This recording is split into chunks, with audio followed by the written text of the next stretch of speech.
It's been a fun season for our young Baylor team this year. 7 wins, and it finds themselves in the Las Vegas Bowl against a 7-win Maryland team. And after a strong finish to the season, including a big victory over a ranked Kansas State team and really crushing their playoff hopes and dreams, we come out here looking to finish strong. We got a big episode. It is bowl season and an off season to come. It's going to be Baylor and Maryland up next. Baylor receiving the opening kickoff as the pass-happy Maryland team will be taking on a Baylor offense that has loved to run the ball and has really found an identity this year on the ground. And a big part of that is Tavoris Jones, who starts off with a 9-yard carry, but a flag is on the play.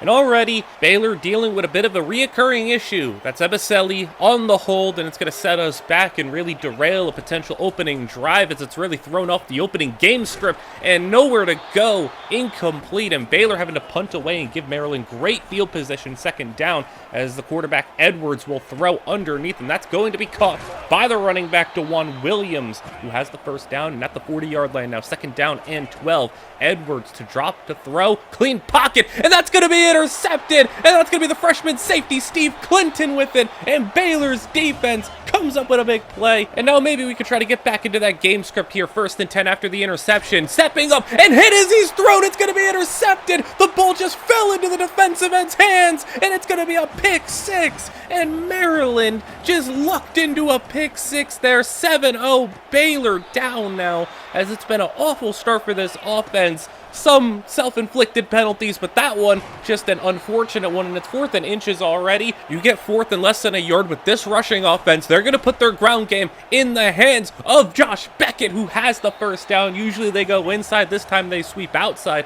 and it works as Beckett, second down and 1 to throw underneath. That's going to be broken up, and 3rd down and 1 now. Midfield stripe, and that's going to be a sweep to Tavoris Jones, who's got the first down, and a flag is on the play, and this time it's not an offensive lineman. Michael Trigg playing his final game. It's going to be a hold, so setting us back 3rd down and 7 now as Beckett to throw, and he's going to get hit.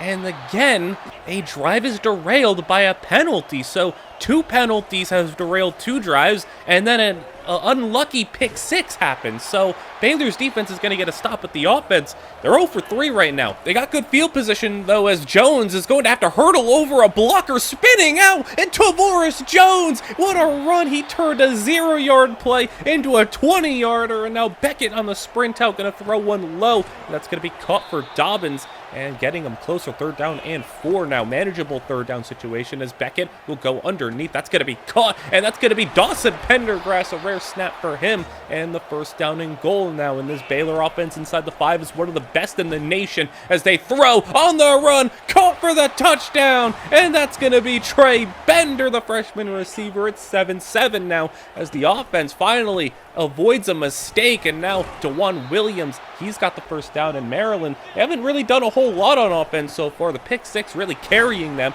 and now DeJuan Williams. This team does like to throw the football. You've seen the statistics at the start, but they do understand that Baylor's got a bad run defense, so they're going to keep pounding it away. And Williams, 3 straight first down carries, and will that be 4? It's going to be just close to it. 2nd down and inches, and Williams, they're going to give it to him again, and that's 4 first downs. And Williams is just slicing through this Baylor rushing defense, and that's been an issue all year. Make it another first down carry, and now Maryland just eating away clock, eating away time, and now Edwards, with a lot of time, throws it out the back of the end zone. And Baylor's defense, at the very least, they bent a lot, but they did not break. Baylor's offense should be well rested after a long 6-minute drive, but the offense still not able to get things right. A sack now, it's 3rd and long, and Baylor threatening to go 3 and out. Man in motion, clearing up the backfield. Beckett trying to attack up the seam, and that's going to be intercepted by Maryland. And Maryland trying to take this one back. Not another pick 6, but it's going to set them up a goal to go and a chance to get a 2-score lead here. And that's going to be exactly what they do. Touchdown Maryland.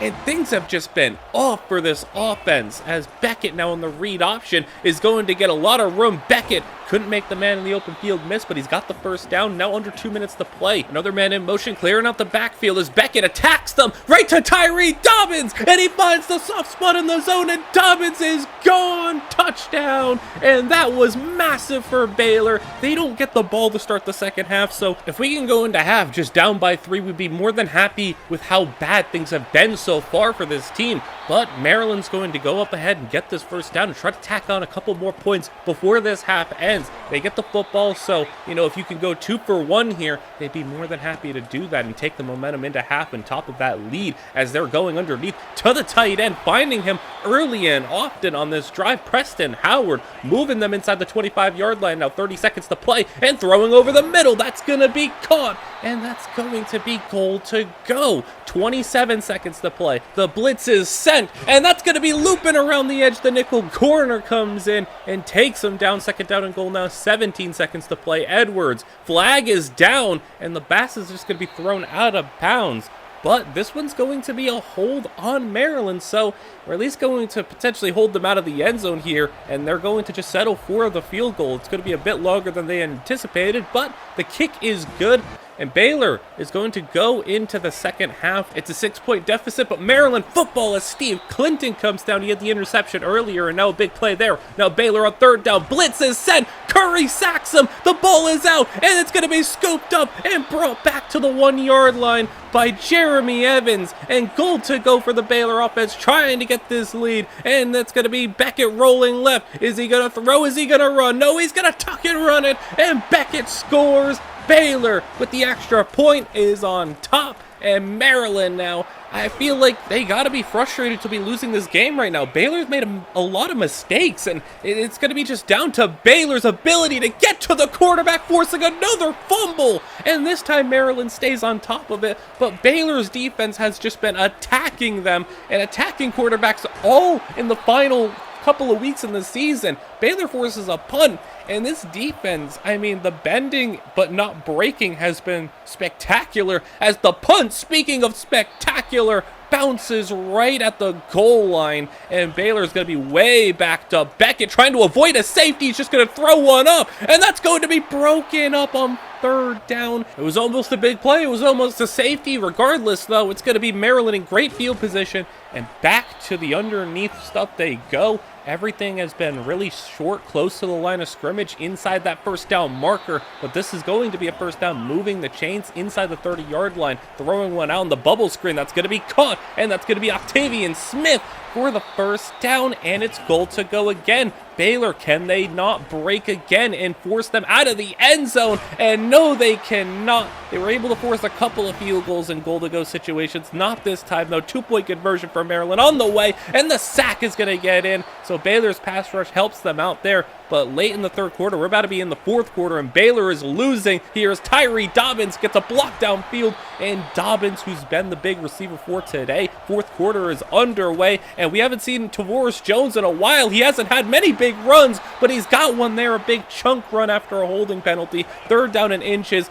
Beckett's going to just power his way through. We don't even want to take a risk, and we're getting things closer. 25-yard line. Beckett, play action, and the ball's going to be thrown up into the end zone. Incomplete, but flag is down, and the camera shoot right to Abaselli.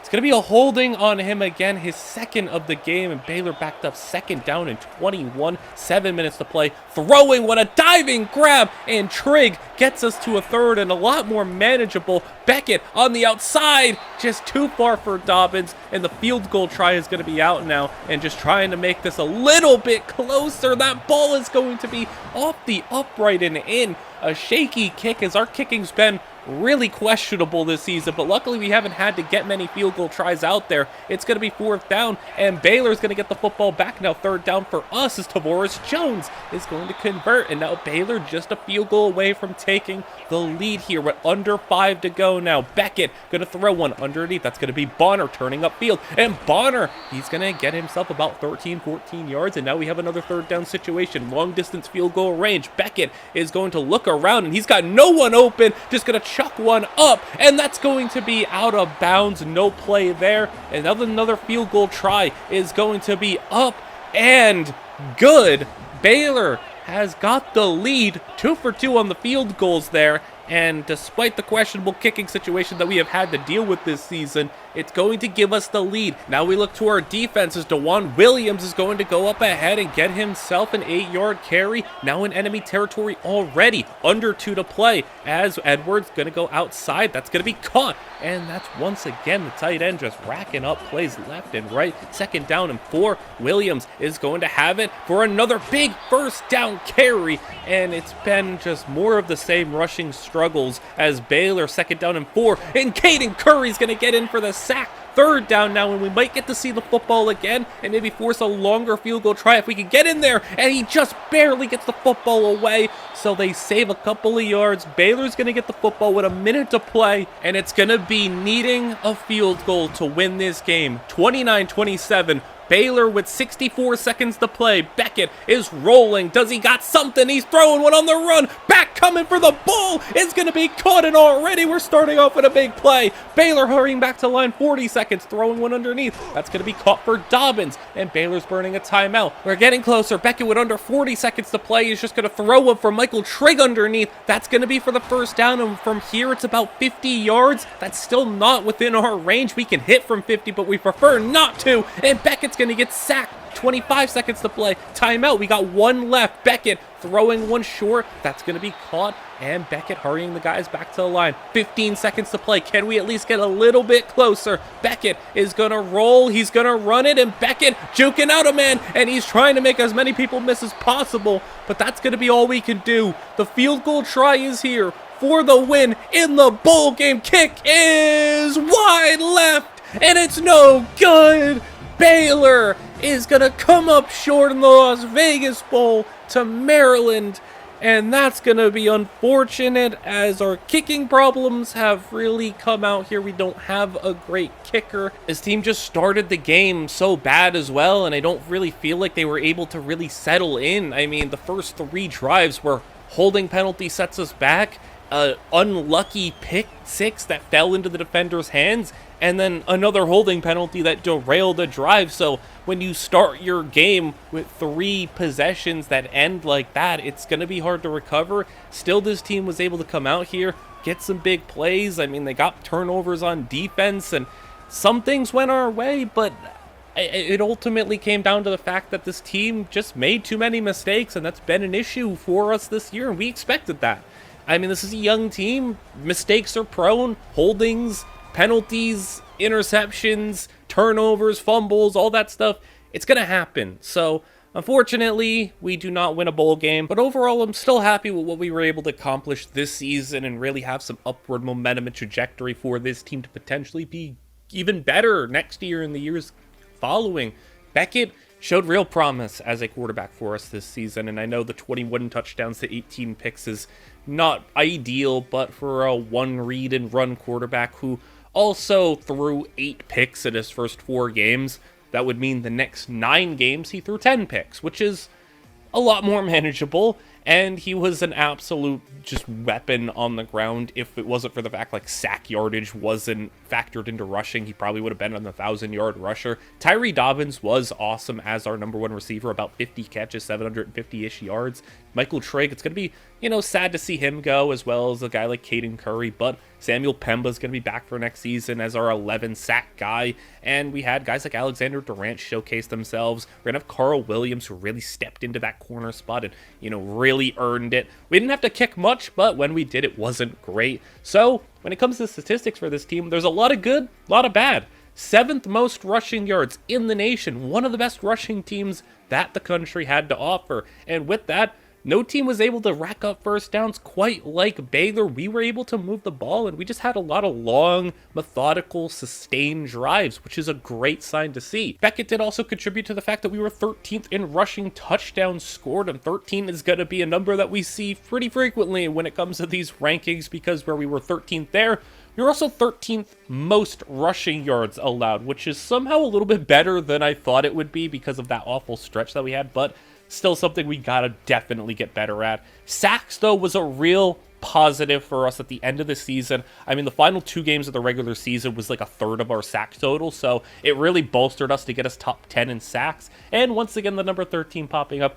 13th in third down percentage, and if you're a team that led the nation in first downs acquired, then you're going to be up there in third down percentage. Red zone, because of that, we were in the red zone quite a bit, and we scored a touchdown more in the red zone. That's something that our rushing game really benefited us. We didn't have to settle for field goals much. And on the defensive side, allowing a lot of rushing yards means that we gave up a lot of red zone tries, but you can at least see we were bending, not breaking quite a bit with the field goals that we allowed. So, again, a lot of positives, a lot of negatives. This team could run the football. This team could get it into the end zone when they get close. That is something we can really hang our hats on. The fact that we have someone like Beckett who's just such a weapon at the goal line, it's no surprise that we were among the best in the nation at that. Michael Trigg also, NCAA All-American, so we're happy to see that. That's great for him. And, on defense, the sack production, I don't know if we're going to be able to sustain that because, like I said, we got against UTSA and Kansas State like 10-plus sacks in those final 2 games. That really inflated our numbers.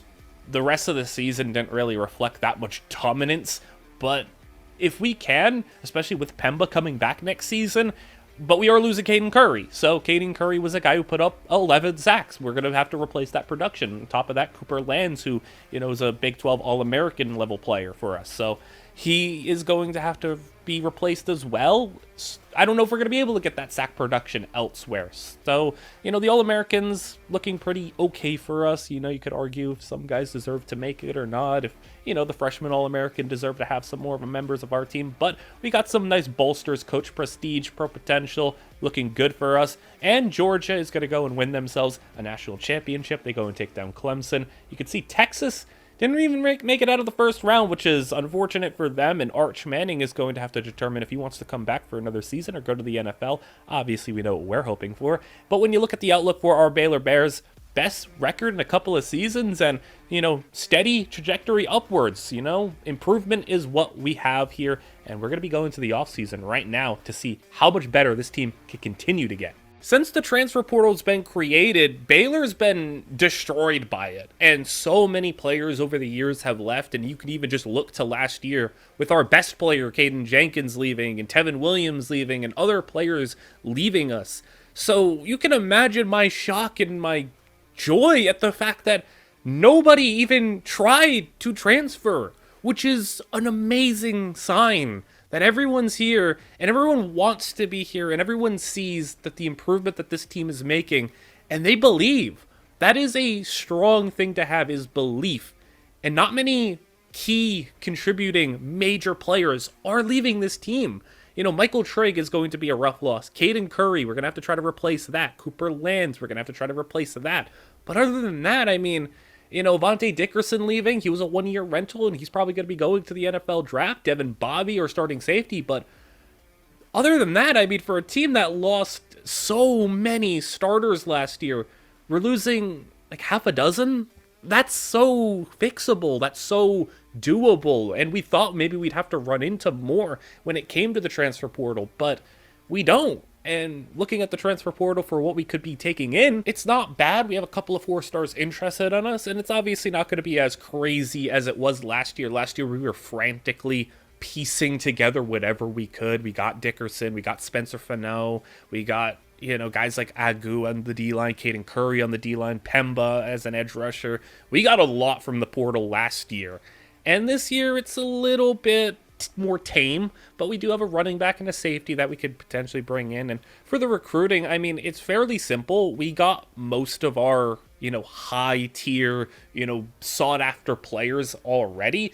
So for us, it's just down to, looking at the guys we have on the board right now and saying, load up the points, load up the send the house, the hard sells, the visits, do all that other stuff, and we're going to be good with these guys. With the fact that we didn't lose that many players, maybe bringing in a full 30-plus players on scholarship isn't the best because we're going to have to be cutting a lot of guys, but we're trying to bring in as many players as we can, and we're trying to get more competitive when it comes to, the depth on our team and get as many guys on the field as possible.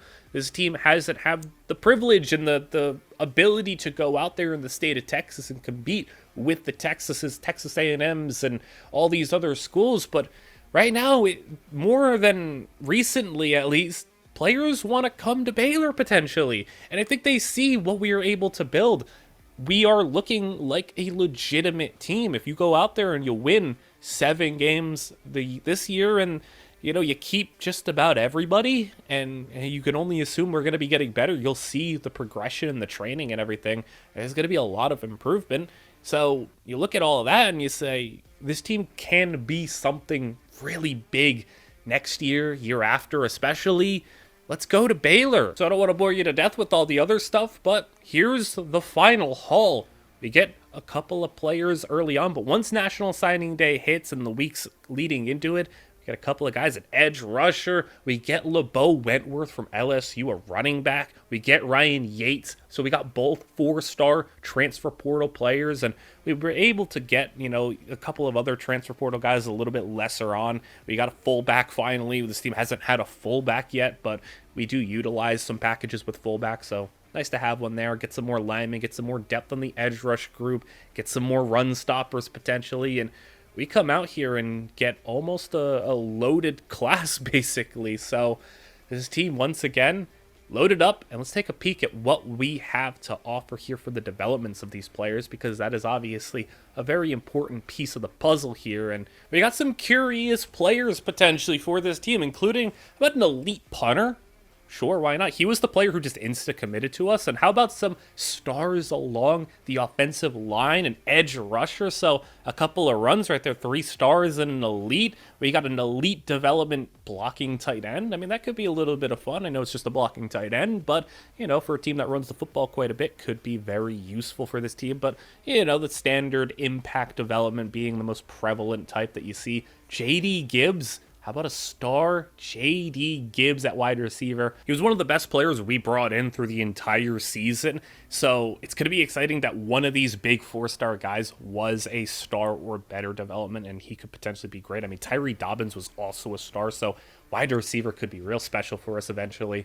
Baylor, we ended up with about the 25th class last year. How about 17th this year? And still not able to get on the board when it comes to 5 stars, obviously, because we're not that level yet, but the 4th best class in the Big 12. I mean, look at SMU go, Texas and Oklahoma, usual suspects, but we are getting up there when it comes to climbing that Big 12 ladder. And when we get onto the roster, we had a couple of athletes here, so position changes will be obviously very important. And when it comes to some of these players who are able to play offensive and defensive lines, we're able to go and, have our pick and choose what we want them to play, but I typically try not to stray too far away from what their core skills are.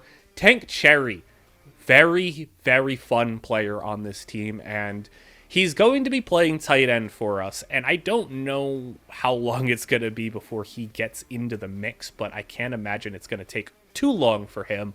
He's probably not going to get redshirted. And when it comes to all these players, very soon, once we actually hit the training and everything, we're going to, go through and I'm going to show you every player that is relevant and who's got a boost in overall and what their boosts were and everything like that. So, we'll get to that in just a second. But there's also another player that very much needs to be talked about here. And last offseason, I talked about Trey Bender. I put him at wide receiver because we needed wide receiver really badly, but I kind of seen Trey Bender as a better corner. Bender was a guy last year who caught 40 passes, got the touchdown in the bowl game, was really nice for us as our slot receiver, but I just feel like he's a better corner, and I know the overalls of these corners are good, but Oakley, we've seen how bad he was last season. He's not going to do anything. Thornton maybe could be something. Carl Williams is good. Iddersagen's going to be our nickel. But then we got, a lot of question marks here. And I know you could maybe look at him and say he's kind of buried, but look at the receivers. I mean, J.D. Gibbs is looking like he's going to be an impact player as a freshman. This is before progression, by the way, so we don't know what these guys are going to turn into, but we got 2 4-star receivers in Gibbs and Cornelius. We got Tyree Dobbins. We got, a couple of other freshmen. We went really heavy on the receivers previously. So as we get into the roster, here is what everything is looking like. And you can see Josh Beckett, a little bit of a number change, some numbers freed up. And, he's going to go from 14 to number 4. I mean, we knew at Beckett that accuracy was never going to be something that is going to blow you away with his game. He's a runner who can throw, but he's going to be pretty nice going into next season. And we look at our other quarterback option here. James Miley is going to be a freshman. He's going to get the red shirt for now, obviously. I mean, pending a Beckett injury. We're not going to see him in his freshman season, most likely, but this could be your future quarterback, a 2-year starter for us as a redshirt junior senior. So keep an eye on him. Tavoris Jones back for another season, his final year, and what an acquisition he was, one of our favorite transfer portal players, and he goes up 4 overalls and is looking like he is going to be a dangerous player in the run game, or kind of solidified number 1 guy. But we have a bunch of other options. LeBeau Wentworth is an 81 overall and a player that we got from LSU who could be on that track of what a guy like Tavoris Jones was, someone who came in and maybe he can earn his reps and get into the lineup a little bit more, and then next season when Tavoris Jones is gone, Wentworth can come in and be the guy for us. I'm not going to go and show everyone everywhere, but running back is an important position because we got some upperclassmen that are at the top, but everywhere else it's pretty wide open. Brian Augustine is our freshman back who's probably going to catch the red shirt this season, and when we look at the other 2 guys that could potentially steal some carries, steal some reps, and give opportunities for, a chance to impress us, we have Cameron Coker, who took a nice jump. He's a bit more of a high floor, low ceiling type of guy, but is going to be active as a redshirt freshman. And then someone who maybe interests you a little bit more, Jimmy Vaccaro, who has a lot more room to grow, jumped up 6 overalls, and is going to be in the mix and potentially that receiving back that we are looking for. You love to have a third down back who could come out and catch passes, catch 20 passes a year. We're not going to highlight him too hard, but we got a fullback, which is nice to have. We have a couple of packages with the fullback, and that heavy package, he'll definitely be on the field. So Nick Dogg is going to be the fullback for this team, and, solid 4-year starter for us. Tyree Dobbins took a massive leap. And what a leap it was for a guy who had a lot of progression throughout the season, and in the offseason, he was a star player, so we knew there was a lot of room to grow. And Dobbins now, an 80 overall player for us and our number 1 guy. You take a peek now at J.D. Gibbs, you get a bit of a closer look at what Gibbs can become. And Gibbs has an interesting skill set for us, and I really think there is an opportunity for Gibbs to kind of mold into that big slot role. I am a little underwhelmed with the fact that his hands aren't as good as I thought they'd be, but maybe he could be kind of a bit better of a route runner than I thought he could. He looks like he could be a nice player regardless, though. And then the number 3 wide receiver position is going to be pretty wide open, and it's not going to be Dylan Pratt, I don't think. Pratt is a solid number 4 deep threat, take the top off the defense type of guy, and then we're going to mix Trey Bender in on offense too because I want to get him involved. But Javante Cornelius, not thrilled at the fact that he's a normal development, so that's probably going to slow down his track to potentially being the slot receiver on this team. I had hoped he could be the slot receiver early on, but there's a player that impressed me quite a bit, and in fact, it was the first commit we got in this series. That is wide receiver Alejandro Easy. Jumped up 10 overalls. He was a 61. Well, now he's a 71, and I think he fits the role. And I think that Alejandro Easy is going to get the early nod at slot receiver, so something to keep an eye on there. At tight end, Matthew Kloffenstein is going to be someone who is one of the higher overall players, but maybe not a guy who we're expecting as much from. He doesn't necessarily fit as much what we're going for in that Michael Trigg type of role for a tight end, but someone who does and who will have opportunities is Tank Cherry. He is a pure receiving threat, catch and run type of guy who we can just throw the ball to a bunch. He can't block to save his life, and that's going to hold him back a little bit, but we are really excited for what the potential of Cherry is. Now, how about we go to the offensive line? Ebiselli got a lot of holds for us, but he's back for another season, getting a little bit better, and 87 overall is among the best players on our roster, so you can see with the offensive line, we got a little bit more boosts going when it comes to their true overall relative to their boosted overall. The coach boosts help a lot with the offensive line for this coaching staff. And Isaiah Robinson, going to be an 89 overall guard. He has just developed so nicely for us, and he's going to be arguably the best player on this team. We have Jeremy Story coming in for another season at center. He was one of the weaker links on this team, but now at an 81 overall, he looks like he could be a fine player for us along the line. And we do have a future option as we got a 4-star player in Dakota Parrish who looks really nice for us, and Parrish could be this team's future center. I said he had kind of 3-position versatility, left, right guard, or center, but I mean, he fits at center, and we're going to have a need for it next year, so this could be your future guy. Then we have Cameron McRae at right guard. That's going to be our weakest link on the line this season. He did take a nice leap, though, but he's just kind of a stopgap Band-Aid type of player for us, so if this is your weakest link on the offensive line, I think you're still pretty happy with that. Offensive line is going to be our biggest strength. And transfer player Spencer Fano from last season, he was from Utah. We were thrilled to get him. He was awesome last year. He was probably the best performing lineman we had. And slight increase, nothing crazy, but having him is still a massive deal, and we are so thrilled that he came back for another season. Now let's go to the defense, where Trent Thomas is going to get a bigger role on this team this year. You know, we have a lot to replace on the line with Caden Curry's 11 sacks graduating and Cooper Lands, who is a Big 12 All-American player for us, but Trent Thomas is going to get a bigger role. And how about Darren Agu, who was a transfer player from last year from London? He wasn't as great as some of the other players that we brought in the portal, but he was a 2-year player, got a little bit better. It is going to kind of take over that Caden Curry role for us, so we'll see if he could kind of thrive a little bit. Alexander Durant now assumes the role as the number 1 defensive tackle, and he was our 3rd leader in sacks. He got 4 sacks last year, had double-digit tackles for loss, and he got a little bit better this season, so we're going to see if he can kind of overtake that role full-time being the defensive tackle.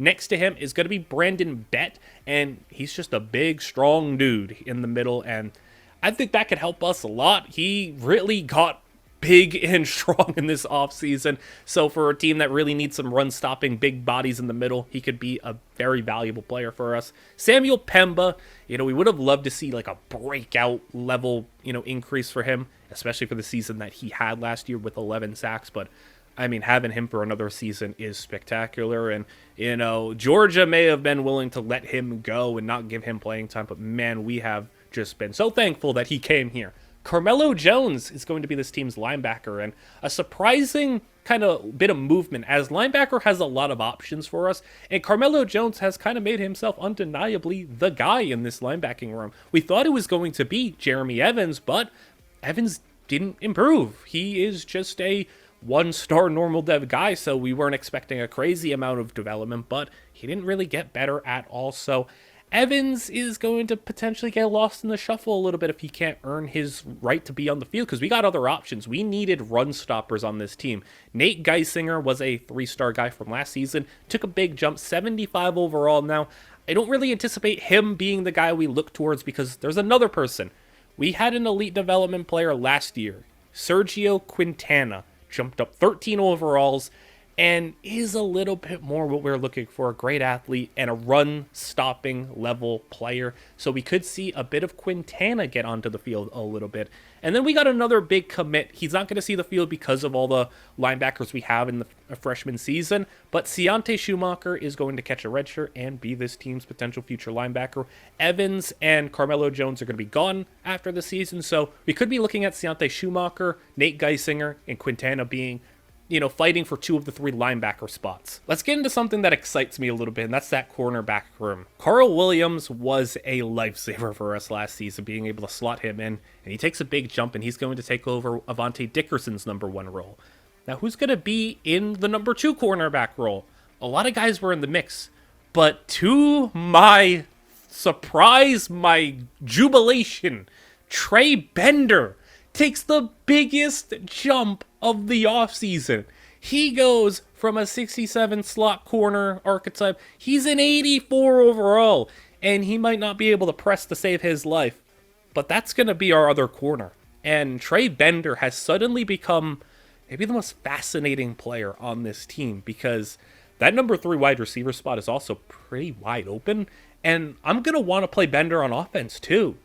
I'm not calling him Travis Hunter. He's going to be far from it, but an offensive and defensive 2-way player for us could be a lot of fun. So Trey Bender has now become a big piece of this team's future at just a sophomore now. Julius Jackson could get some, looks at cornerback if something else goes wrong. Leon Wilkins is our 4-star corner who's going to, catch the red shirt. I wasn't anticipating the growth from Trey Bender and some of these other guys. So, while I thought Wilkins would have to play early on, he's not going to need to.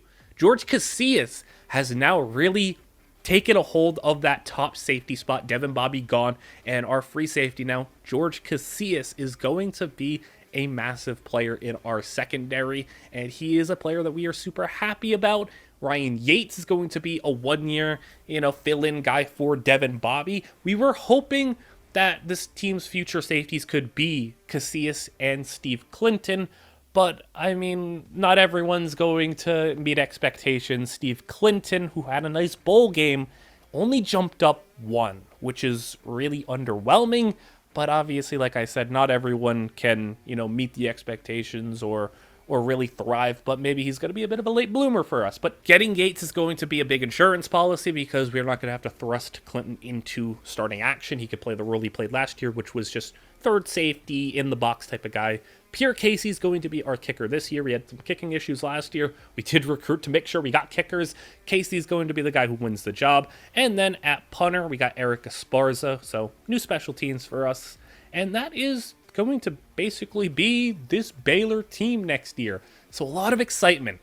And when we take a peek at what the red shirts are going to be looking like I said, there's some guys that we had to kind of think of. You could also see Dawson Pendergrass is still on the team, but this is a dude who ran for negative yards last year and fumbled on one of his only carries. So, overalls aren't going to be the determining factor of who plays on this team. You're going to look at cornerback too and wonder why I didn't show some of the other players.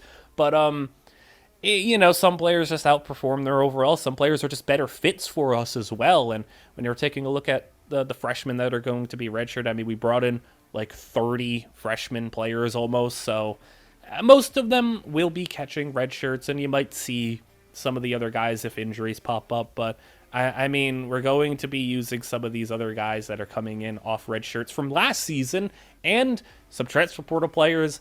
JD Gibbs is not catching no red shirt. Tank Cherry's not catching a red shirt. We're going to be getting some of our higher tier, recruits getting in there early on. And when we take a peek now, what the schedule is going to look like for Baylor. I wanted to do, the usual thing for my schedule philosophy is I like to, schedule maybe a lesser opponent, an equal opponent, a really tough opponent, and then a wild card. UNLV is going to be a bit more of the wild card team that, they're fine, but Sam Houston's a team we are better than. Utah is a team that we're very on par with, and it's going to be really fun because of Fano. Spencer Fano was a transfer from Utah, and his brother is going to be starting at edge rusher for them. So we're going to get a little brother-on-brother action there. And then the big matchup for this season, we're going to be on the road against a very good Dylan Raiola-led Nebraska team. So we're going to see if we can kind of get into their house and pull off a big upset. We were able to go out there and take on Nico and Tennessee last season, put ourselves on the map with a big upset victory. This team isn't quite the underdogs that we were last year with a bunch of young, unproven guys. This year, we are starting the season a borderline ranked team. We're going to be going into this season around the 30th ranked team. We're getting votes going into week 1. So it's been a little bit, but Baylor's got some real expectations. And for a team that just likes to, have a couple of down years and then everything comes together for one big year and then they fall right back down, Baylor is like a roller coaster when you look at their record history. One year it's 10 wins, then it's 2, then it's 11, then it's 4, then it's 6, then it's 4, then it's 10. And then we're trying to build sustained success here at Baylor. And I think we can do that going into, the season this year and beyond. Let me know what you all think of what this team's going to be this season, your expectations, your hopes. And I hope you all enjoyed. Like, comment, and subscribe, as all that stuff is super helpful. And I will see you guys all for the first 4 weeks of the season when we start off Season 3 in the next one.